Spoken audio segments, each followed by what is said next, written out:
다 같이 일어나셔서 사순절 5번째 주일 예배를 시작하도록 하겠습니다. 우리 모두 임내송 임재찬양 함께 하시겠습니다.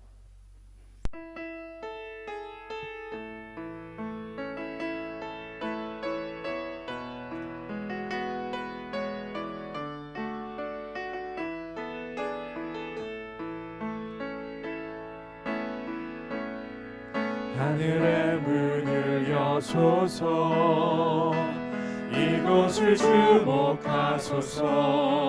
주를 향한 노래가 꺼지지 않으니 하늘을 열고 보소서. 이곳에 임재하소서. 주님을 기다립니다. 기도의 향기가 하늘에 닿으니 주여 임재하여 주소서. 이곳에 오셔서 이곳에 앉으소서. 이곳에서 드리는 예배를 받으소서. 주님의 이름만이 오직 주의 이름만 이곳에 있습니다. 이곳에 오셔서 이곳에 앉으소서. 이곳에서 드리는 예배를 받으소서. 주님의 이름만이 오직 주의 이름만 이곳에 있습니다. 도둑이 오는 것은 도둑질하고 죽이고 멸망시키려는 것뿐이요, 내가 온 것은 양으로 생명을 얻게 하고 더 풍성히 얻게 하려는 것이라. 생명을 주시기 위해 독생자 아들 예수님을 우리에게 보내주신 하나님께 신령과 진정으로 예배를 드리오니 이 예배를 받아 주시옵소서. 영광송 155장 십자가 지고 함께 찬송하겠습니다.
사도신경하심으로 우리의 신앙을 고백하겠습니다. 나는 전능하신 아버지 하나님 청지의 창조주를 믿습니다. 나는 그의 유일하신 아들 우리 주 예수 그리스도를 믿습니다. 그는 성령으로 잉태되어 동정녀 마리아에게서 나시고 본디어 빌라도에게 고난을 받아 십자가에 못 박혀 죽으시고 장사된 지 사흘 만에 죽은 자 가운데서 다시 살아나셨으며 하늘에 오르시어 전능하신 아버지 하나님 우편에 앉아 계시다가 거기로부터 살아있는 자와 죽은 자를 심판하러 오십니다. 나는 성령을 믿으며 거룩한 공교회와 성도의 교제와 죄를 용서받는 것과 몸의 부활과 영생을 믿습니다. 아멘. 성시교독은 128번 사순절 5입니다.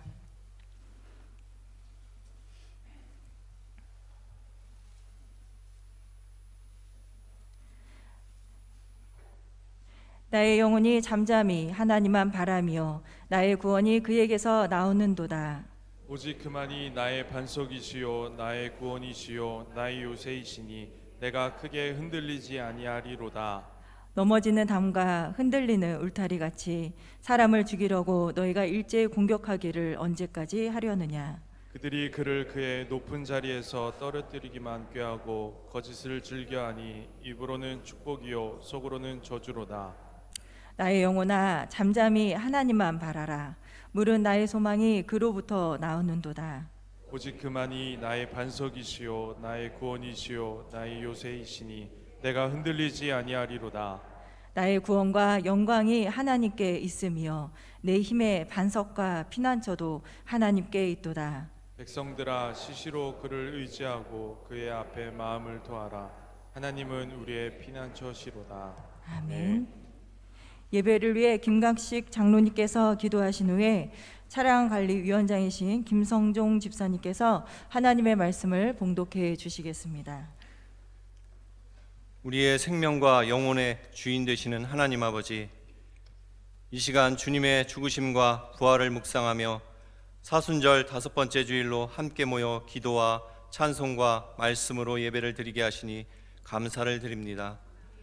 주님의 말씀이 영혼의 양식이 되어 우리를 부유하게 하시고 이 시간 예배하는 예배자들이 세상의 것들은 모두 내려놓고 온 마음과 정성을 다해 하나님 한 분만을 높이며 경배하게 하옵소서.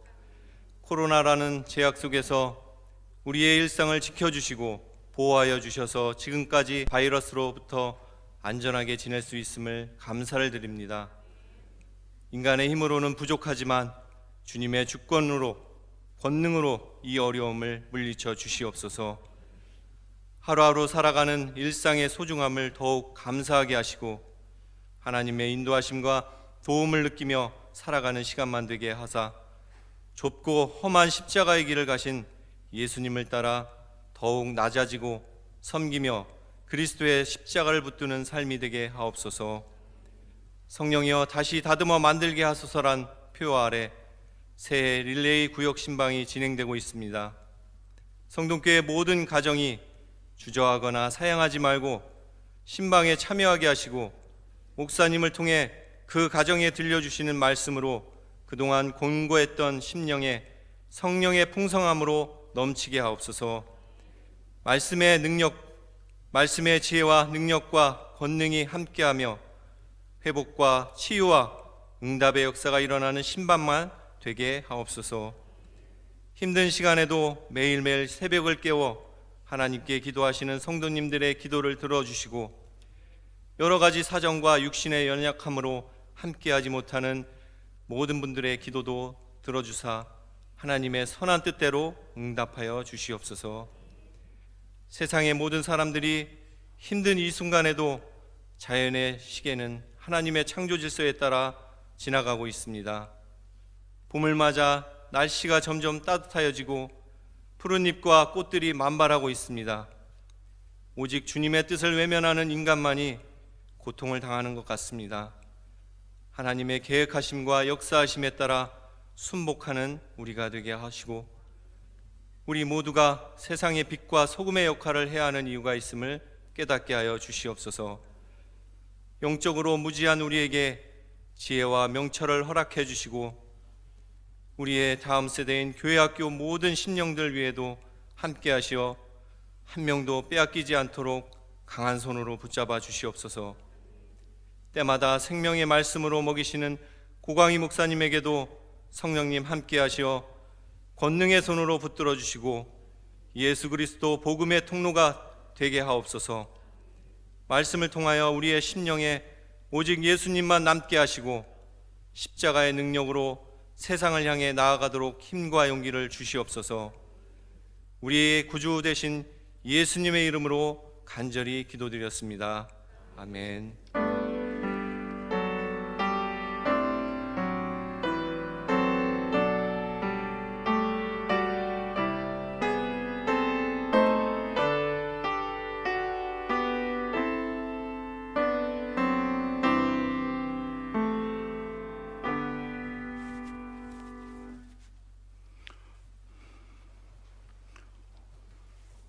오늘 우리에게 주신 하나님의 말씀은 이사야 53장 1절에서 7절 말씀입니다.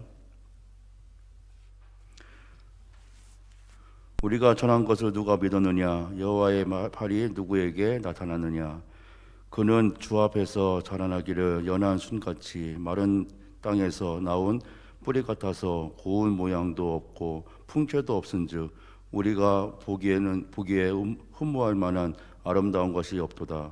그는 별실을 받아 사람들에게 버림받았으며 간고를 많이 겪었으며 질고를 아는 자라. 마치 사람들이 그에게 얼굴을 가리는 것 같이 멸시를 당하였고 우리도 그를 귀히 여기지 아니하였도다. 그는 실로 우리의 질고를 지고 우리의 슬픔을 당하였거늘 우리는 생각하기를 그는 징벌을 받아 하나님께 맞으며 고난을 당하였다 하였노라. 그가 찔림은 우리의 허물 때문이요 그가 상함은 우리의 죄악 때문이라. 그가 징계를 받음으로 우리는 평화를 누리고 그가 채찍을 맞음으로 우리는 나음을 받았도다. 우리는 다 양 같아서 그 행하며 각기 자기로 갔거늘 여호와께서는 우리 모두의 죄악을 그에게 담당시키셨도다. 그가 종고를 당하여 괴로울 때도 그의 입을 열지 아니하였음은 마치 소수장에 끌려가는 어린 양과 털 깎는 자 앞에서 잠잠한 양같이 그 입을 열지 아니하였도다. 오늘 우리에게 주신 하나님의 말씀입니다. 아멘. 아멘. 이 시간 각 여신도 회장님, 부회장님 나오셔서 특송을 한 후에 담임 목사님께서 교회 소식과 다시 다듬어 푸는 이사야 강의 6번째로 침묵 속에 아름다우신 예수 그리스도, 침묵 속에 아름다우신 예수 그리스도라는 제목으로 말씀을 전해 주시겠습니다.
함께 찬양합니다.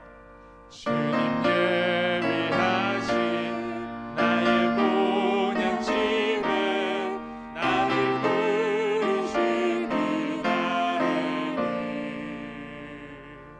영광 중에 계신 우리 주와 함께 내가 죽도록 충성하리.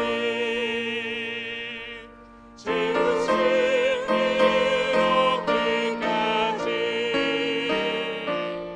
주의 십자가 사랑하리. 빛나며 영광 받기까지 험한 십자가 붙들겠네. 아멘. 귀한 찬양 감사합니다. 우리 교회 소식 함께 나누겠습니다. 이번에 2번입니다. 3월 새 릴레이 구역 신방이 사교구 신방 중입니다. 가가호 잘 준비해 주시기 바라고요. 월화 수목금토 주일 오전 오후 저녁 밤 편하신 시간으로 정하시면 되겠습니다. 금주 신방 받으신 가정인데요. 김현석, 김순옥, 신동규, 김영순, 변혜선, 박순수, 강인숙, 최두호, 신양현, 강옥순, 전병수, 강성숙, 심선영, 강미화, 장은순, 박옥순, 이창우, 이경자, 송도님, 집사님, 권사님, 장로님 가정입니다. 특별히 말씀의 지혜와 능력과 권능이 함께하며 회복과 치유와 응답의 역사가 일어나는 신방 될 수 있도록 기도해 주시기 바랍니다. 특별히 우리 성동교회가 북한 땅 복음의 문이 열려질 수 있도록 여러분 생각나실 때마다 함께 기도해 주시기 바랍니다. 23일 화요일 오전 10시 30분 3층 대예배당에서 있습니다.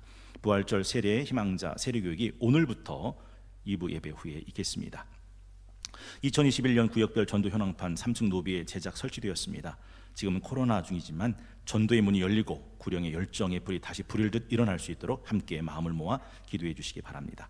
부활절 계란 전도인데요, 구역별로 섬겨주시기 바라고 문의는 김종진 권사님께 문의하시면 되겠습니다. 새벽기도의 차량 신청을 희망하신 성도님께서는 1층 게시판에 작성해 주시기 바랍니다. 문의는 김성종 집사님께 문의하시면 되겠습니다. 오는 27일 토요일 오전 10시 새봄맞이 교회 대청소가 있습니다. 많은 성도님들의 참여 바랍니다. 3번입니다. 금주는 사순절 5번째 주일로 지키고요. 지난주 18일 목요일 제1차 3.18 전교인 미스바 특별 새벽기도회 은혜 가운데 잘 마쳤습니다. 감사합니다.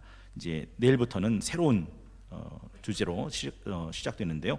다시 다듬어 푸는 이사야 53장 강해 7번째부터 시작됩니다. 예수를 아는 가장 고상한 지식입니다. 24일 수요일 수요 저녁 예배는 19, 20, 21일 구역 헌신 예배로 드립니다. 27일 토요일은 칼빈 기독교 강요 시리즈 97번째가 계속 이어지겠습니다. 특별히 오는 27일 토요일 오남신도회에서 교회 소독으로 섬겨주시면 고맙겠습니다. 4번입니다. 다음 주일은 종료주일이고 열린 찬양 예배 주일로 지킵니다. 오전 11시에 한 번 예배가 있음을 양지해 주시기 바랍니다. 예배 후에는 각 신도의 원례로 모이고요. 특별히 1, 4분기 새가족 수료식이 있습니다. 잘 준비해 주시면 고맙겠습니다. 5번입니다.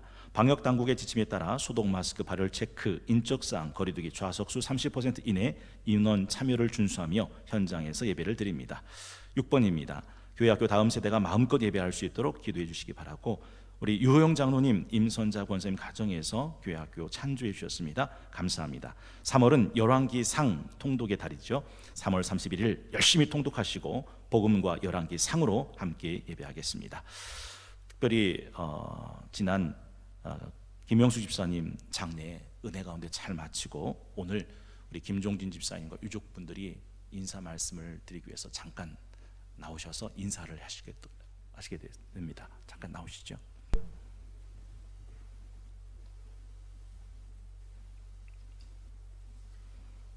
저 마이크를 좀 사용하시면. 네.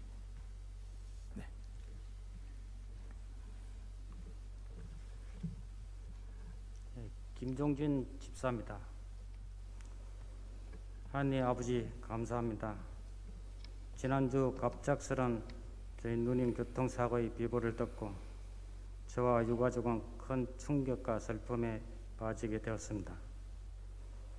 사고 처리와 장례 절차를 어떻게 해야 될지 가족들은 많이 당황스럽고 힘들었습니다. 교회장으로 장례를 하자고 가족들은 의견을 모아서 구역장님과 이남희 목사님께 연락을 드렸습니다. 선뜻 응낙해 주셨습니다. 담임 목사님과 부목사님, 권사님, 집사님, 성도님께서 많이 오셨습니다. 3일 동안 위로 예배와 입간 예배, 발인 예배로 찬양과 기도를 해 주셨습니다. 마지막 목련 장지까지 오셔서 장례 절차를 마무리하여 주셨습니다. 저와 유가족들은 저희 누님을 하나님께서 조금 일찍 불러주심을 믿고 하늘나라에 올라가신 줄 믿습니다. 이 모든 은혜를 베풀어 주신 예수님께 감사를 드립니다. 저와 유가족들은 담임 목사님과 성동교회 모든 교인들께서 저희 누님을 위해 많은 기도와 찬양을 해주시고 물심양면으로 많은 위로와 성원을 해주셔서 성동교회 모든 교인분들께 깊은 감사를 드립니다. 아멘. 네, 박수로 격려해 주시면 고맙겠습니다. 네, 감사합니다. 오늘은 다시 다듬어 만들어가는 새해 2021년 3월 21일 사순절 5번째 주일 아침입니다. 우리 옆에 계신 분과 함께 인사하겠습니다. 사랑합니다. 축복합니다. 성령 안에서 잘 됩니다. 사랑합니다. 축복합니다. 성령 안에서 잘 됩니다. 한 번 더 인사하겠습니다. 다시 다듬어 만들어 갑시다. 다시 다듬어 만들어 갑시다. 오늘은 다시 다듬어 푸는 이사야 53장 강의 6번째 시간, 주신 본문 말씀 중심으로 침묵 속에 아름다우신 예수 그리스도, 침묵 속에 아름다우신 예수 그리스도라는 제목을 가지고 함께 은혜와 도전받는 시간이 되길 원합니다. 우리 성동교회는 사순절 이사야 53장을 한 절 한 절 풀어가고 있는 중입니다. 지난주에 버린 돌 되신 예수 그리스도라는 제목으로 시작해서 3절 중심으로 우리의 질고와 간구를 하시는 예수 그리스도, 4절을 가지고 우리의 생각으로 가려진 예수 그리스도, 5절로 우리의 대속자 되신 예수 그리스도, 6절의 말씀을 가지고 길 잃은 양을 다시 찾아오신 예수 그리스도, 그리고 오늘 주신 본문 말씀 7절을 가지고 침묵 속에 아름다우신 예수 그리스도라는 제목으로 함께 말씀을 나누길 원합니다. 우리 7절 다시 한번 합독하기 원합니다. 시작. 그가 곤욕을 당하여 괴로울 때에도 그의 입을 열지 아니하였으며 마치 도수장으로 끌려가는 어린 양과 털 깎는 자 앞에서 잠잠한 양같이 그의 입을 열지 아니하였도다. 저는 7절을 읽을 때마다 떠오르는 시 한 편이 있습니다. 서정주님의 국화 옆에서입니다. 한 송이 국화꽃 피우기 위해 봄부터 소쩍새는 그렇게 울었나 보다. 한 송이 국화꽃을 피우기 위해 천둥은 먹구름 속에서 또 그렇게 울었나 보다. 노란 내 꽃잎 하나 피어내려고 간밤에 무서리는 철이 내리고 내겐 잠도 오지 않았나 보다 하는 시입니다. 여러분, 오늘 본문에 등장하는 예수 그리스도의 침묵은 그냥 침묵이 아닙니다. 왕의 침묵입니다. 사실 성경을 읽어보시면 예수님은 모든 명령권을 갖고 있는 명령권자이십니다. 심지어는 바람도 파도도 예수님의 말씀 한마디에 부는 바람 이는 파도도 잔잔해집니다. 고요해집니다. 그래서 사람들은 놀랍니다. 저가 뉘기에 바람과 바다도 순종하는 것. 심지어는요, 죽은 지 나흘에 대해서 썩은 냄새나는 나사로도 예수님께서 나사로야 나오라 하시니 그 죽음도 나사로를 붙들고 있지 못해서 산채로 내보내는 사건을 우리는 기억합니다. 얼마 전에 소가 도살장에서 탈출을 했습니다. 그 도살장에서 소를 도살하는 2명을 머리로 들이받아서 사망케 하고 도로로 뛰쳐나왔는데 그것 때문에 극심한 혼잡을 야기했고 출동한 소방대원들이 쏜 마취총을 맞고 발버둥 치다가 12시간 만에 포획되었다는 사건이 일어났습니다. 이해되죠? 이대로 죽을 수는 없다는 거 아닙니까? 그래서 미물인 소도 발버둥을 치는 겁니다. 탈출하면 살 수 있다고 하는 확신은 없지만 어떻게 살겠어요? 그래도 거기를 벗어나려고 발버둥을 치는 겁니다. 여러분, 사도행전 10장 14절에 보면 베드로의 환상의 이야기가 나옵니다. 하늘이 열리고 보자기가 내려오는데 그 보자기에 부정한 음식들이 가득 담겨 있습니다. 부활하신 예수님께서 음성으로 베드로야 잡아먹으라 라고 말했죠. 사도행전 10장 14절에 베드로가 이르되 주여 그럴 수 없나이다. 여러분, 주여 그럴 수 없나이다의 밑줄 한번 그어 보시겠습니까? 주여라는 말과 그럴 수 없나이다는 말이 같이 있다는 게 여러분은 이해가 되십니까? 주님, 그럴 수 없습니다. 영어를 봤더니 surely not Lord, 절대 안 됩니다. 주님, 주라고 부르는데 주가 하라 하신 건 안 된다고 말합니다. surely, 결코. 여러분, 근데 예수님은 아니죠. 그는 곤욕 당해 괴로울 때 그 입 열지 않고 도수장으로 끌려가는 어린 양처럼, 털 깎는 자 앞에 잠잠한 양처럼 그렇게 그 입 열지 않고 십자가에서 자기 몸을 제물로 내려놓습니다. 우리 한국 사람들이 제일 좋아하는 시 중에 김소월님의 진달래꽃이 있죠. 나보기가 역겨워 가실 땐 말없이 고이 보내드리오리다. 영변의 약산 진달래꽃 아름 따다가 가실 길에 뿌리오리다. 가시는 걸음걸음 놓인 그 꽃 사뿐히 들여 밟고 가시옵소서. 나 보기가 역겨워 가실 땐 죽어도 아니 눈물 흘리오리다. 여러분, 오늘 본문에 등장하는 예수님의 이 십자가의 순종은 그냥 순종이 아닙니다. 위대한 순종이죠. 오늘 이사야 53장에 보면 인간의 허물과 죄악을 말씀하는데 이건 하나님을 향한 거역의 뿌리였다고 지난 새벽에 우리는 함께 말씀을 나눴습니다. 한 번의 불순종, 선악을 알게 하는 나무 열매를 따먹지 말라, 먹는 날엔 정령 죽으리라 했던 이 한 번의 불순종으로 세상의 죄가, 세상의 죽음이 찾아왔죠. 그런데 예수님께서 십자가의 어린 양처럼, 도살장에 끌려가는 어린 양과 털 깎는 자 앞에 어린 양처럼 순종했던 그 한 번의 순종이 모든 사람들을 의롭게 만드는 위대한 순종이 되었다고 로마서 5장 17절은 말씀합니다. 한 사람의 범죄로 말미암아 사람이 그 한 사람을 통하여 왕노릇하였은즉 더욱 은혜와 의의 선물을 넘치게 받는 자들은 한 분 예수 그리스도를 통하여 생명 안에서 왕노릇하리로다. 그런즉 한 범죄자로 많은 사람이 정죄에 이른 것 같이 한 의로운 행위로 말미암아 많은 사람이 의롭다 하심을 받아 생명에 이르렀느니라. 19절 함께 합독합니다. 시작. 한 사람이 순종하지 아니하므로 많은 사람이 죄인된 것 같이 한 사람이 순종하심으로 많은 사람이 의인이 되리라. 많은 사람을 의인이 되게 만드는 예수님의 순종, 그것이 바로 오늘 십자가의 순종이었습니다. 예수님의 심정은 어느 정도까지 순종입니까? 너희 안에 이 마음을 품어라. 곧 그리스도 예수의 마음이니 그는 근본 하나님의 본체이시나 하나님과 동등됨을 취할 것으로 여기지 아니하시고 오히려 자기를 비워 종의 형체를 가지사 사람들과 같이 되셨고 사람의 모양으로 나타나사 자기를 낮추시고 죽기까지 복종하셨으니 곧 십자가에 죽으심이라. 그래서 예수님은 모든 이름 위에 뛰어난 이름이 되셨고 모든 무릎을 예수 이름에 꿇게 하셨고 모든 입으로 예수를 주라 시인하게 하는 위대한 만왕의 왕이 되셨습니다. 여러분, 궁금하지 않으세요? 그 모든 명령을 가진 명령권자이신 예수님께서 왜 도살장에 끌려간 어린 양처럼, 왜 털 깎는 자 앞에 어린 양처럼 그렇게 입을 열지 않고 침묵 속에서 죽으셨던 걸까요? 거긴 세 가지 이유가 있습니다. 첫째, 십자가가 하나님의 구원의 지혜와 능력임을 알았기 때문입니다. 여러분, 이렇게 죽으면 개죽음이다가 아니라 이렇게 죽으면 모든 죄인을 하나님의 구원의 역사 안으로 불러올 수 있다고 하는 이 십자가의 비밀을 알았기 때문에 십자가에 죽을 때 기꺼이 침묵으로 죽으실 수 있었다는 거죠. 성경에 보면 어느 소장농이 땅을 빌려 밭을 갈다가 그 밭에 감춘 보화를 발견하게 됩니다. 그 소장농이 어떻게 했습니까? 맞습니다. 밭에 감춘 보화를 숨겨두고 기뻐하며 집에 뛰어가 자기 소유를 다 팔아서 그 밭을 삽니다. 왜 그는 숨겨두었을까요? 왜 그는 기뻐할 수 있었던 걸까요? 왜 집에 가서 자기 소유를 다 팔아서 그 밭을 샀을까요? 우리는 말하지 않아도 합니다. 그러면 그 밭에 감추인 보화가 내 것이 되니까. 그래서 기뻐할 수 있었던 것이고 자기 소유를 다 처분할 수 있었던 것이고 그리고 그 밭을 기꺼이 살 수 있었습니다.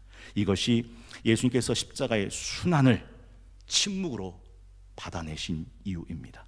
여러분, 이렇게 이 고통을 지나가고 난 뒤에 죄와 허물로 죽었던 영혼들은 다시 생명으로 태어날 수 있다고 하는 것을 알았기 때문이죠. 1부 때 예전에 봤던 전설의 고향 말씀드렸어요.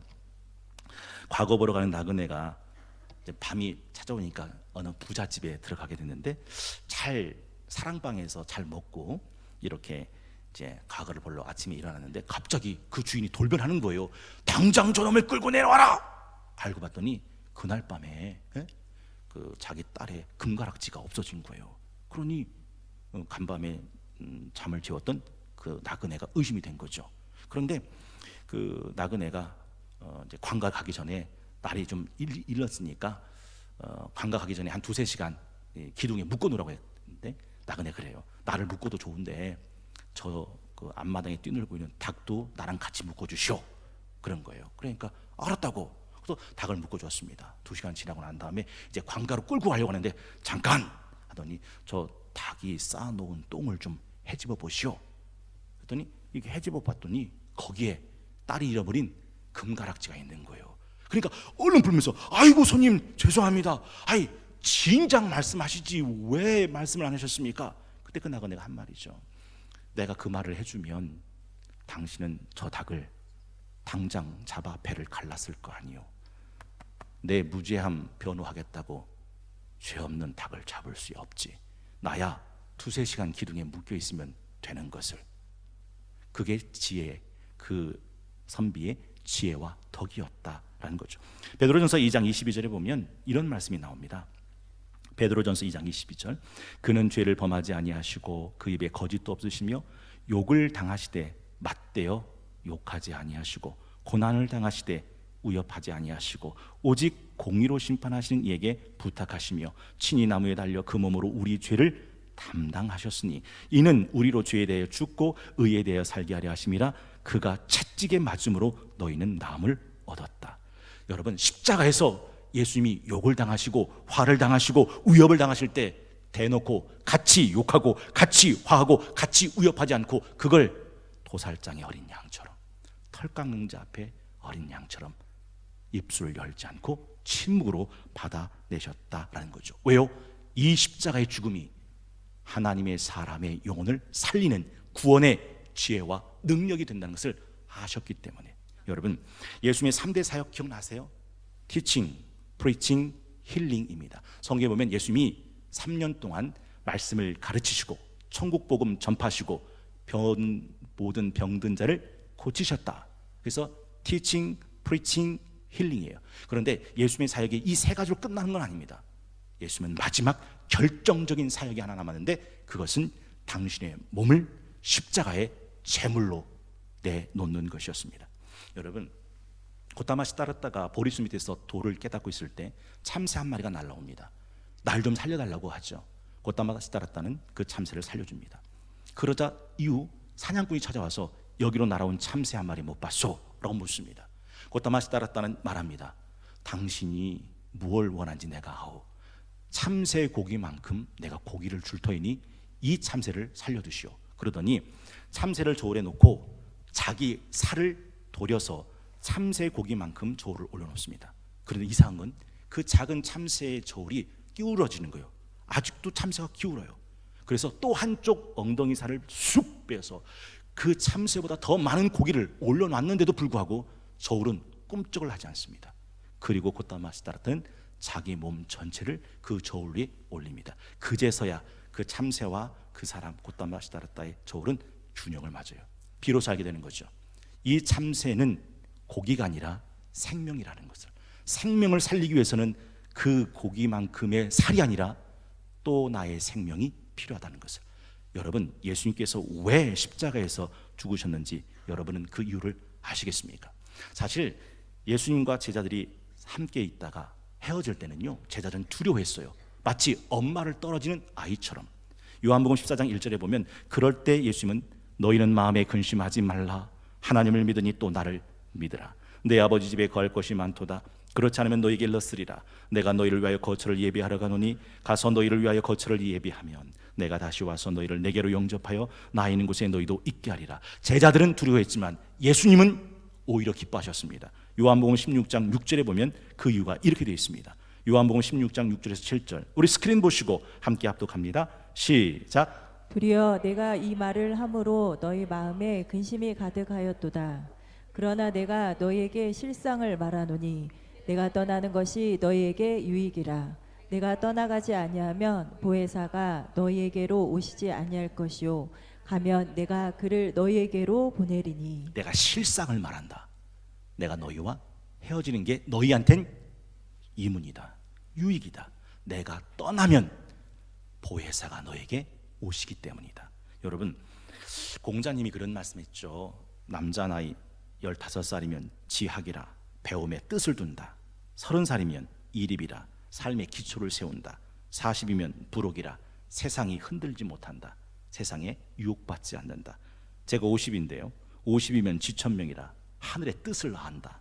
60이면 이순이라 다른 사람의 말을 잘 들을 줄 아는 나이다. 70이면 종심이라 네 마음대로 살아도 하늘의 순리를 거역하지 않는다. 저는 생각해 봤어요. 내 나이 50, 지천명, 난 정말 하늘의 뜻을 아는가? 좀 궁금합니다. 제 나이 40에 난 정말 세상에 흔들리지 않고 세상에 유혹받지 않았는가? 궁금합니다. 40되신 분들, 50되신 분들, 60되신 분들, 70되신 분들, 정말 여러분 마음껏 살아도 하늘의 순리에 어긋남이 없으시던가요? 정말 다른 사람의 말을 아주 부드럽게 들으실 수 있으시던가요? 진짜 하늘의 뜻이 보이시던가요? 세상이 여러분을 흔들지 못하시던가요? 오랜 연세가 어떻게 되셨는지요? 그 나이처럼 살아가고 계신 중이신지요? 정말 우리도 주님의 뜻을, 주님의 길을, 주님의 마음을, 주님의 방법을, 주님의 때를 알고 살아가고 있는 중이신지요? 여러분, 예수님께서 그 십자가에서 도살장의 양처럼, 털 깎는 자의 양처럼 입술을 열지 않고 침묵으로 십자가에서 죽으실 수 있던 이유, 이 십자가가 하나님의 구원의 지혜와 능력이라는 것을 아셨기 때문에. 그래서 성경 말하죠. 십자가의 돈, 멸망하는 자들에겐 미련한 것이요 구원받는 우리에겐 하나님의 능력이라. 두 번째는 십자가가 하나님 아버지의 기쁨이 됨을 아셨기 때문에 예수님은 그 십자가를 침묵으로 받아내실 수 있었습니다. 이렇게 죽는 것이 하나님의 기쁨이요 만족이 된다는 것. 여러분, 예수님은 사람들이 자신을 어떻게 인정해 주느냐는 염두에 둔 적이 없어요. 사람에게 만족을 찾지 않으셨어요. 언제나 하나님 안에서 누리는 만족함이 예수님의 삶의 전부였고 십자가의 이유였습니다. 여러분, 벳세다 들녘에서 물고기 2마리와 떡 5덩어리로 5,000명을 먹이시니까 사람들이 열광하기 시작하잖아요. 성경을 좀 아시는 분, 세상 사람들이 예수님을 누구 만들려고 했다고요? 세상 임금 만들려고 했어요. 근데 예수님께서는 그들을 피해 홀로 깊은 산속에 들어가 기도하셨다라고 되어 있습니다. 사람이라고 하는 건요, 여론이라고 하는 건요, 민심이라고 하는 건요, 손바닥 뒤집어지는 거라고 여러분 알고 계시잖아요. 지난 수요일 날 우리 이나희 목사님이 기가 막히게 재미있는 이야기를 하시더라고요. 사람은요, 자기가 좋아하는 사람은 무조건 좋아하지만 자기가 싫어하는 사람을 꽈면 어떤 사람도 다 나쁜 사람으로 몰아갈 수 있는 거예요. 그러면서 이나희 목사님 해주신 말씀, 소크라테스가 죽을 때 악법도 법이다 하고 죽었잖아요.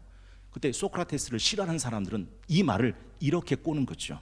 소크라테스, 악법을 옹호하다 죽었다. 악법 옹호 파장, 이렇게 되는 거예요. 이순신 장군이 어떻게 죽었습니까? 내 죽음을 아무에게도 알리지 마라. 이순신 장군을 싫어하는 사람들이 이걸 꽈요. 이순신 부하에게 거짓말하도록 지시, 도덕성 논란 일파만파. 얼마든지 이렇게 왜곡하고 비틀 수 있습니다. 최영 장군은 어떻게 하고 죽었어요? 황금 보기를 돌같이 하라. 최영 장군을 싫어하는 사람은 이걸 이렇게 꼴 수 있죠. 최영, 돌을 황금으로 속여 팔아 거액 챙긴 의혹. 얼마든지 사람은 그걸 그렇게 바꿔요. 그래서 제가 그 설교 이나희 목사님이 해주신 말씀을 듣고 예수님은 어떠실까 생각했어요. 예수님께서 현장에서 가나마다 붙들린 여인에게 뭐라고 말씀하셨어요? 죄 없는 자가 저 여인에게 돌을 던져라. 이 예수님을 싫어하는 사람은 잔인한 예수, 연약한 여인에게 돌 던지라고 사주하고 얼마든지 예수님의 말을 이렇게 꼴 수 있습니다. 예수님께서 가이사랴 빌립보에서 제자들에게 묻죠. 세상 사람들이 나를 누구라고 하더냐? 그리고 너희는 나를 누구라느냐? 예수를 싫어하는 사람은 이걸 이렇게 꼴 수 있습니다. 사람들의 평판과 인기의 연연, 늘 사람들의 이목을 끌고 싶어하던 관종. 여러분, 그 위대한 명언과 말씀들이 어떻게 인간의 새치 혓바닥에서 이렇게 꽈질 수 있는 걸까요? 그래서 예수님은요, 절대 사람들에게 자기 마음을 의탁한 적이 없어요.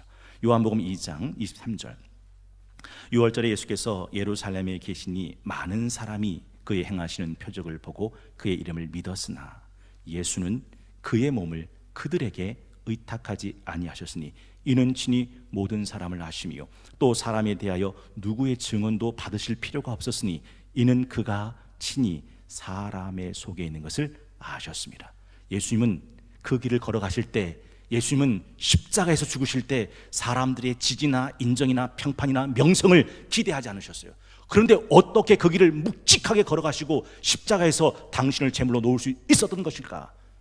예수님은 하나님에게만 만족함이 되고 하나님에게만 기쁨이 되고 하나님의 영광만 된다면 기꺼이 그 길을 가더라 하는 것이죠.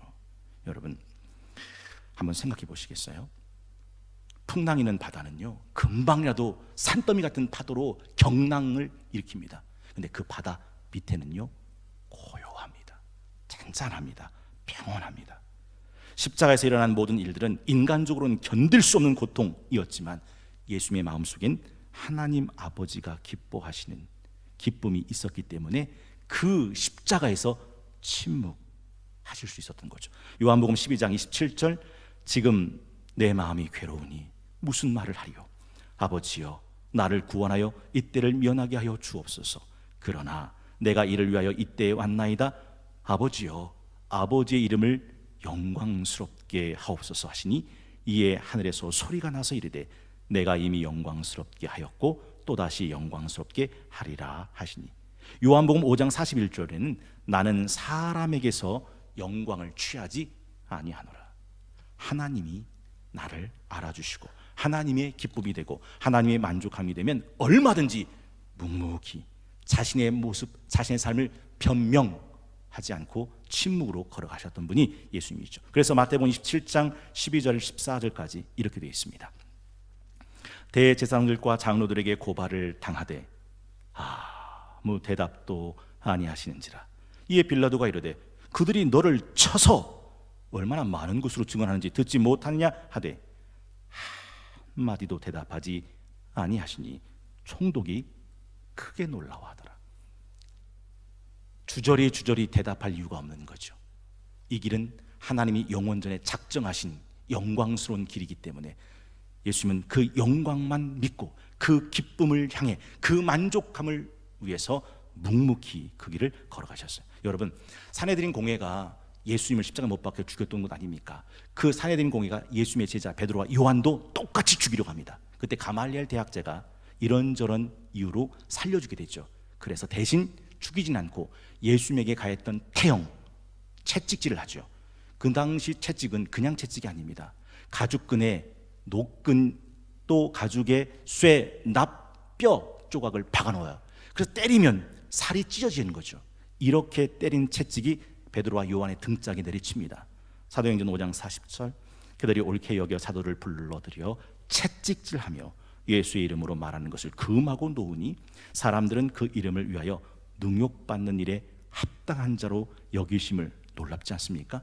기뻐하며 공의 앞을 떠나니라. 그 채찍이 휙 자기 등짝에 내리찍혀 살이 뜯어지고 피가 낭자해지는 걸 기뻐했대요. 왜요? 그 채찍은 내가 예수의 진짜 제자라는 증거였기에 기뻐하며 그 태형을 짊어질 수 있었다라는 거죠. 그래서 베드로전서 2장 19절에서 부당하게 고난받아도 하나님을 생각함으로 슬픔을 참으면 이는 아름다우나 죄가 있어 매를 맞고 참으면 무슨 칭찬이 있으리요. 그러나 선을 행함으로 고난을 받고 참으면 이는 하나님 앞에서 아름다우니라. 이를 위하여 너희가 부르심을 받았으니 그리스도도 너희를 위하여 고난을 받으사 너희에게 본을 끼쳐 그 자취 따라오게 하려 함이라. 부당하던데 고난을 받아요. 근데 하나님을 생각하며 참아요. 성경 말합니다. 이는 아름답다. 지금 예수님께서 도살장의 어린 양처럼 털 깎는 자 앞에 양처럼 입을 열지 않고 묵묵히 그 죽음을 감수하신 이유는 그것이 하나님의 기쁨이 되는 것을 아셨기 때문이죠. 이런 찬양이 생각났습니다. 이 세상을 살아가는 동안에 나의 힘을 의지할 수 없으니 기도하고 낙심하지 말 건 주께서 참 소망이 되심이라. 하나님의 꿈이 나의 비전이 되고 예수님의 성품이 나의 인격이 되고 성령님의 권능이 나의 능력이 되길 원하고 바라고 기도합니다. 여러분 함께 불러보겠습니다. 이 세상을 살아가는 동안에 나의 힘을 의지할 수 없으니 기도하고 낙심하지 말 것을 주께서 참 소망이 되심이라. 하나님의 꿈이 나의 비전이 되고 예수님의 성품이 나의 인격이 되고 성령님의 권능이 나의 능력이 되길 원하고 바라고 기도합니다. 주의 길을 걸어가는 동안에 주의 길을 걸어가는 동안에 세상에 것 의지할 수 없으니 감사하고 낙심하지 말 것을 주께서 참 기쁨이 되심이라. 하나님의 꿈이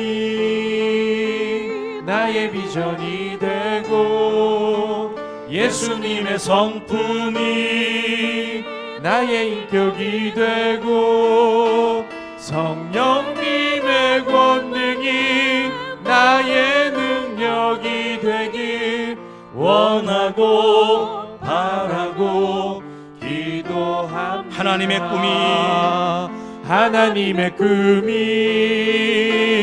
나의 비전이 되고 예수님의 성품이 나의 인격이 되고 성령님의 권능이 나의 능력이 되길 원하고 바라고 기도합니다. 원하고 바라고 기도합니다.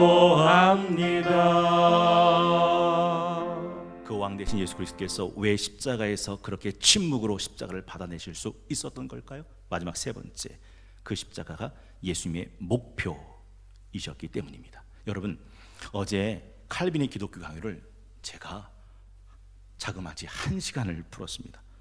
그게 왜 그러냐면 오시안더의 아주 사악한 사변과 궤변 앞에서 빛나는 바울의 진수와 칼빈의 진수가 빛났기 때문인데, 그 오시안더가 이런 질문을 던져요. 사람이, 그러니까 아담이 처음에 죄를 짓지 않고 타락하지 않았더라도 예수님은 이 땅에 인간의 몸을 입고 성육신 하셨겠는가? 라는 질문이에요. 들어보신 적 있으신가요? 인간의 지성 호기심을 불러일으키는 참 기발하고 신박한 질문처럼 보이죠. 그때 칼빈은 단호하게 그 질문을 잘라냅니다. 우리 죄를 대속하기 위한 대속자로서의 성육신 말고 다른 이유, 다른 목적, 다른 가정을 말하는 것은 예수님의 성육신을 모독하는 망령된 짓이다. 무슨 말인지 이해가 되세요? 예수님이 이 땅에 오신 유일한 영원 전에 작정된 목적은 십자가에서 죽으심으로 우리 죄를 대속하기 위함이요, 이것 외에 다른 예수님이 오신 이유를 생각할 수 없다라는 거죠. 여러분, 뭐 어쩌다 어른이라는 프로도 있는데 예수님께서 어쩌다 십자가를 지셨다고 생각하시면 오산입니다. 예수님은 장님 문고리 잡듯 어쩌다가 십자가 진 게 아닙니다. 예수님은 황소 뒷걸음질 하다가 쥐 잡듯 어쩌다가 십자가에 달려 계셨던 게 아닙니다. 처음부터, 아니 영원 전부터 예수님의 십자가의 대속은 예정되고 작정된 것이었다라는 거죠. 마태복음 20장 28절, 인자가 온 것은 섬김을 받으려 함이 아니라 도리어 섬기려 하고 자기 목숨 많은 사람의 대속물로 주려 함이니라. 흡사 구약의 법궤를 메고 벳세메스로 올라갔던 그 암소 있잖아요. 좌로도 우로도 치우치지 않고 음메 울며 올곧게 벳세메스로 법궤를 지고 올라갑니다. 혹시 그 법궤 지고 간 암소가 어떻게 되셨는지도 기억하시는가요? 맞아요. 자기가 끌고 갔던 그 수레가 장작이 되어 그 불에 태워져 번제로 살라집니다. 십자가를 지고 예수님께서 빌라도 법정에서 골고다까지 걸어가신 길을 비아 돌로로사라고 부릅니다. 1km 정도 되는 길인데 그 길을 십자가를 지고 올라가셨어요. 그리고 그 십자가에 달리셔서 못 박히시고 창에 찔려 물과 피를 다 쏟아내시고 마지막 남은 숨 하나 다 토해내시면서 거기서 죽으셨습니다. 왠지 아십니까? 그것이 예수님이 이 땅에 오신 목적이었기 때문입니다. 여러분, 칼빈의 기독교 강요의 메시아 기독론의 처음 시작을 기억하십니까? 메시아의 양성론, 위대한 교리죠. 인성과 신성, 신성과 인성. 예수님은 이 땅에 오신 100% 인간이셨고 예수님은 이 땅에 오신 100% 하나님이셨다. 여러분, 예수님의 인성과 신성은 섞이지 않고 한 인격체 안에 계셨습니다. 그런데 그 신성은 죽음도 가로막지 못했어요. 죽은 지 나흘내 썩은 냄새는 나사로를 향해서 나사로야 나오라 하는 이 한마디에 죽음도 그를 묶어둘 수 없어서 내보내야 했던 것이죠. 이게 예수님의 인성입니다. 그런데 십자가 앞에서는 예수님은 그 인성을 철저하게 인성 위에 신성 아래 감추십니다. 십자가 너무너무 고통스럽기 때문에 일말의 인권을 위해서 마지막 죽어가는 죄인 수에게 주는 게 뭐냐요? 쓸개탄 포도주입니다. 그 쓸개탄 포도주를 먹으면 십자가의 고통을 조금은 감수할 수 있는 마취제 같은 거거든요. 성경을 아시는 분, 예수님은 쓸개탄 포도주를 마다하십니다. 왜냐하면 철저한 인성으로 그 십자가의 고통 다 느끼시기 위해서요. 그것이 예수님께서 십자가에서 당하신 고통의 의미였다라는 거죠. 히브리서 5장 7절. 그는 육체에 계실 때 자기를 죽음에서 능히 구원하실 이에게 심한 통곡과 눈물로 간구와 소원을 올렸고 그의 경건하심으로 말미암아 들으심을 얻었느니라. 그가 아들이시면서도, 이 아들이시면서도라는 말은 신성을 말하는 거예요. 바람과 바다도 한마디에 잔잔케 만들 수 있는 그 신성을 갖고 계신 분이시면서도 고난으로 순종함을 배워 온전하게 되셨은즉 자기에게 순종하는 모든 자에게 영원한 구원의 근원이 되셨다. 제 1부 때 그 선 오브 갓이라는 기독교 영화를 소개시켜드렸어요. 우리에겐 패션 오브 크라이스트가 있지만 패션 오브 크라이스트에 비하면 10분의 1, 100분의 1도 안 되는 그런 영화지만 그 영화 한 장면 중에 제가 아직도 잊혀지지 않는 감동이 하나 있습니다. 그 예수께서 골고다 언덕으로 십자가를 가지고 올라가셨어요. 너무너무 무거워서 오르신 언덕에서 십자가를 놓치고 쾅 하고 쓰러지십니다. 그런데 그 다음에 예수님은 그 십자가 위로 기어서 땅바닥을 기어서 올라가 그 십자가 위에 자기를 양팔을 뒤로 하고 누이시는 장면이에요. 로마 군병이 예수를 끌어다가 십자가에다가 올려놓은 게 아니고 예수님이 기어 그 십자가 위에 자기 몸을 누이시는 장면입니다. 여러분, 다윗 왕이 언제 미끄러졌는지 기억나세요? 성경을 읽어보시면 복음과 사무엘 하를 공부해 보신 분은 기억하실 겁니다. 왕들이 출전할 해, 왕들이 군대를 데리고 전쟁에 나가야 되는데 다윗 왕은 왕들이 출전할 해가 돌아왔음에도 출전하지 않고 혼자서 예루살렘 왕궁에 남아있다가 거기서 우리 안에 밧세바와 통관하는 미끄러지는 역사가 일어나죠. 여러분, 가룟 유다를 성경은 뭐라고 기록합니까? 자기 직무를 버리고 제 길로 갔다. 오늘 이사야 53장은 우리에게 뭐라고 말씀합니까? 6절, 우리는 다 양 같아서 그릇 행하여 각기 제 길로 갔다. 그런데 예수님은 기어 그 십자가 위에 자기 몸을 누이시더라라는 거죠. 사순절을 지나가면서 이런 찬양이 생각났습니다. 주보열 날 정결케 하고 주보열 날 자유케 하니 주 앞에 나 예배하는 이 시간 나의 모든 것을 주께 드리네. 주의 손 날 위에 찢기셨고 주의 발 날 위에 박히셨으니 이제는 내가 사는 것 아니요 오직 주를 위해 사는 것이라. 주의 손에 나의 손을 포개고 또 주의 발에 나의 발을 포개고 나 주와 함께 죽고 또 주와 함께 살리라. 영원토록 주 위에 살리라. 여러분 한번 여쭤보고 싶어요. 사순절을 지나가는 이때에 여러분의 손이 주님의 손 위에 포개져 계신지, 사순절을 지나가는 이때에 주님의 발자취 위에 내 발자취가 포개져 있는지 여러분은 어떠십니까? 예수님은요 어쩌다가 십자가를 지게 되고 어쩌다가 골고다에 올라간 게 아닙니다. 누가복음 9장 51절 예수께서 승천하실 기약이 차감해 예루살렘을 향하여 올라가기로 굳게 결심하고, 여러분 한번 생각해 보세요. 예수님도 굳게 결심하고 난 뒤에 예루살렘에 올라가 골고다에서 십자가를 지었다면 내가 주의 손에 내 손을 포개해 두느라고, 내가 주의 발 위에 내 발을 포개해 두느라고 굳게 결심하지 않는 사람이 주의 손 위에 내 손을 포개할 수 있을까요? 주의 발에 내 발을 포개할 수 있을까요? 결코 그런 일은 일어나지 않습니다. 예전에 그 이상한 나라 앨리스에 보면 이런 대목이 나와요. 이상한 나라에 빠진 앨리스가 길을 잃었잖아요. 막 길을 찾다가 토끼를 만납니다. 그 토끼에게 물어요. 제가 어디로 가야 하나요? 토끼가 대답합니다. 어디로 가고 싶은데? 앨리스는 말합니다. 모르는데요. 토끼가 대답해 줍니다. 그럼 아무 데도 갈 수 없지. 네가 어디로 가야 하는지는 네가 어디로 가고 싶은지에 달려 있거든. 한번 여쭤볼게요. 여러분은 어디로 가고 싶으세요? 내가 어디로 가고 싶은지 모르면 여러분은 어디로 가야 할지도 모르게 될 겁니다. 삶의 방향, 표대, 목적이 없는데 내가 어떻게 살아야 될지가 어떻게 나올 수 있겠습니까?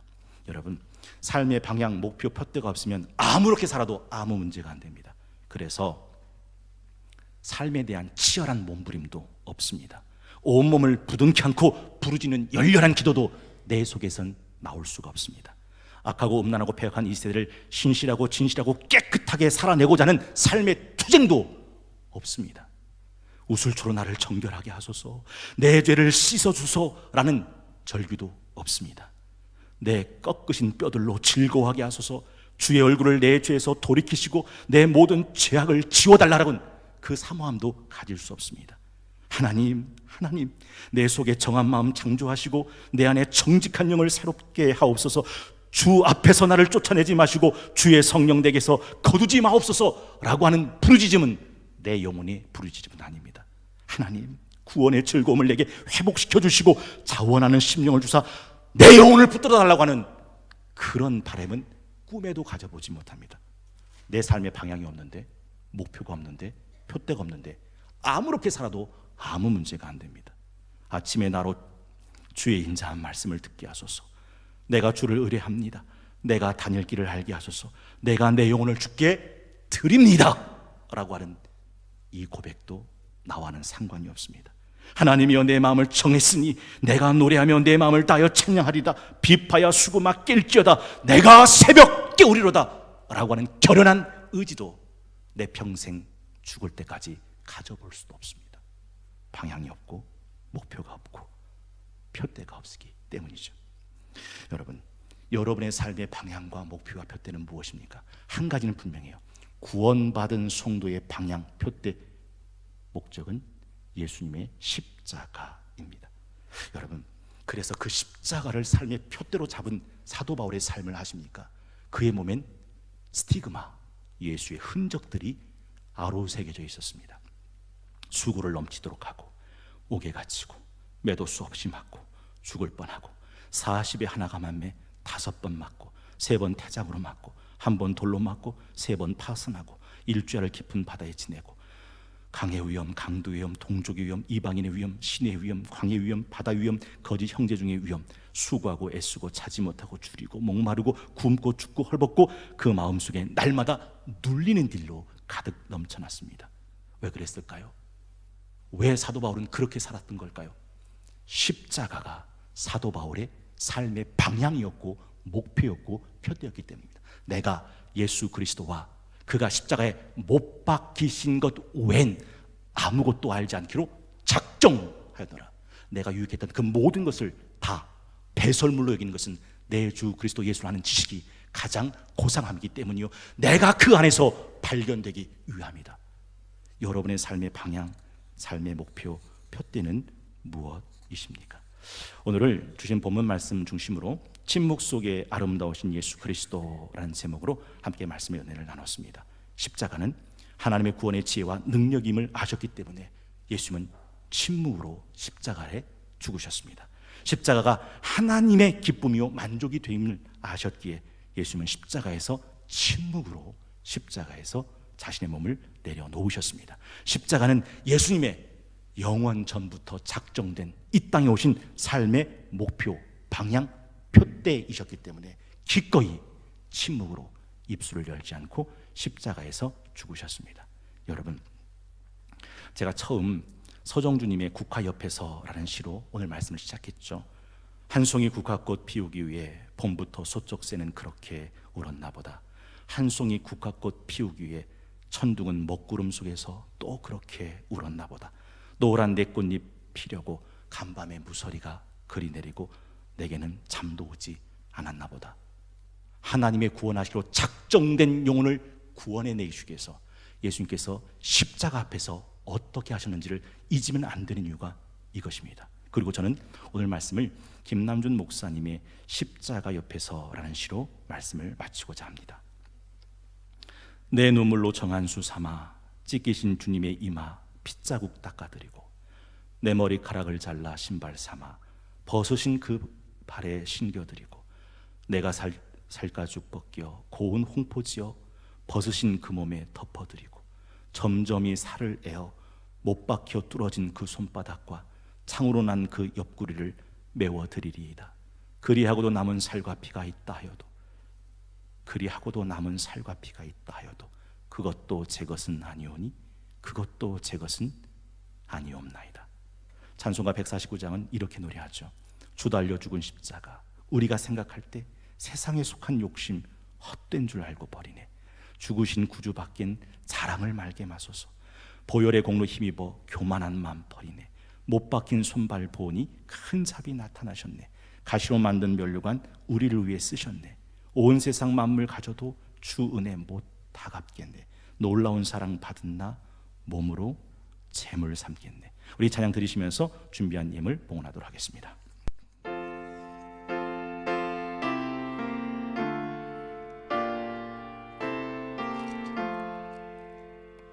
주 달려 죽은 십자가 우리가 생각할 때에 세상의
일어나셔서 파송의 말씀 우리 십계명 낭독하겠습니다. 하나님이 이 모든 말씀으로 말씀하여 이르시되 나는 너를 애굽 땅 종되었던 집에서 인도해낸 내 하나님 여호와니라. 제 일은 너는 나 외에는 다른 신들을 내게 두지 말라. 제 이는 너를 위하여 새긴 우상을 만들지 말고 또 위로 하늘에 있는 것이나 아래로 땅에 있는 것이나 땅 아래 물속에 있는 것에 어떤 형상도 만들지 말며 그것들에게 절하지 말며 그것들을 섬기지 말라. 제 3은 너는 내 하나님 여호와의 이름을 망령되게 부르지 말라. 제 4는 안식일을 기억하여 거룩하게 지키라. 제 5는 내 부모를 공경하라. 제 6은 살인하지 말라. 제 7은 가늠하지 말라. 제 8은 부적질하지 말라. 제 9는 내 이웃에 대하여 거짓 증거하지 말라. 제 10은 내 이웃의 집을 탐내지 말라. 그 중에 한 율법사가 예수를 시험하여 묻되 선생님, 율법 중에서 어느 계명이 크니까? 예수께서 이르시되 네 마음을 다하고 목숨을 다하고 뜻을 다하여 주 너희 하나님을 사랑하라 하셨으니 이것이 크고 첫째 되는 계명이요 둘째도 그와 같으니 내 이웃을 내 자신같이 사랑하라 하셨으니 이 두 계명이 온 율법과 선지자의 강령이니라. 아멘. 옆에 계신 분과 인사하겠습니다. 주님께서 오른손으로 붙들고 계십니다. 주님께서 오른손으로 붙들고 계십니다. 끝에서 발견됩시다. 끝에서 발견됩시다. 부흥 찬양 후 축도로 예배를 마치겠습니다.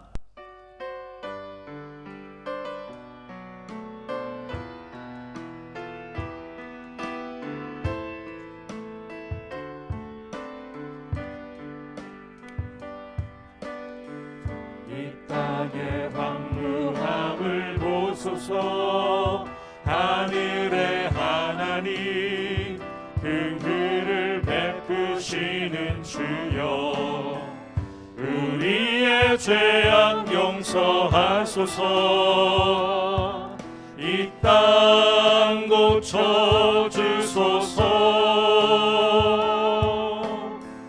이제 우리 모두 하나 되어 이 땅에 무너진 기초를 다시 쌓을 때 우리의 우상들을 태우신 성령의 불 임하소서. 부흥의 불길 타오르게 하소서. 진리의 말씀 이 땅 새롭게 하소서. 은혜의 강물 흐르게 하소서. 성령의 바람 이제 불어와. 오 주의 영광 가득한 새날 주소서. 오 주님 나라 이 땅에 임하소서. 부흥의 불길 타오르게 하소서. 진리의 말씀 이 땅 새롭게 하소서. 은혜의 강물 흐르게 하소서. 성령의 바람 이제 불어와. 오 주의 영광 가득한 새날 주소서. 오 주님 나라 이 땅에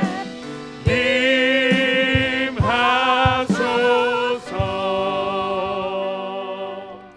이제는 징계를 받으심으로 우리에게 평화를 주시고 채찍에 맞으심으로 우리를 낫게 하신 우리 주 예수 그리스도의 은혜와 우리는 타양 같아서 그릇 행하여 각기 제 길로 갔거늘 우리 모두의 죄악을 예수 그리스도께 담당시키신 하나님 우리 아버지 그 영원하신 사랑하심과 도수장에 끌려가 곤욕당하실 때 그 입을 열지 않으신 하나님의 어린 양처럼 침묵 속에서 아름답게 참으사 고난을 통해 순종하심을 배워 모든 믿는 자의 영원한 구원이 되게 하신 보혜사 성령님의 감화 감동 위로교통 충만하게 하옵심이 십자가의 고통을 오롯이 침묵으로 참아내사 아름다운 구원의 역사를 이루신 주님을 바라보며 애매히 고난당할 때도 주님 생각함으로 참고 기다리고 인내함으로 아름다운 주님의 길을 따라가고자 결단하고 기도하고 예배하는 성동교회 모든 성도들과 저들이 사랑하는 가정과 자녀들과 다니는 직장과 교하는 삶의 터전위에와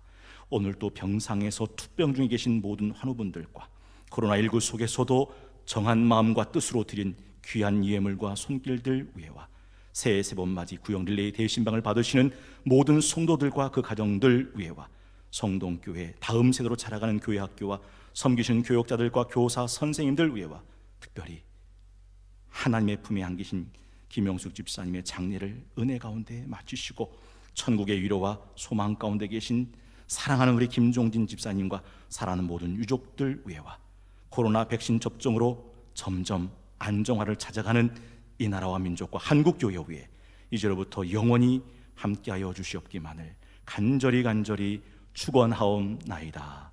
아멘.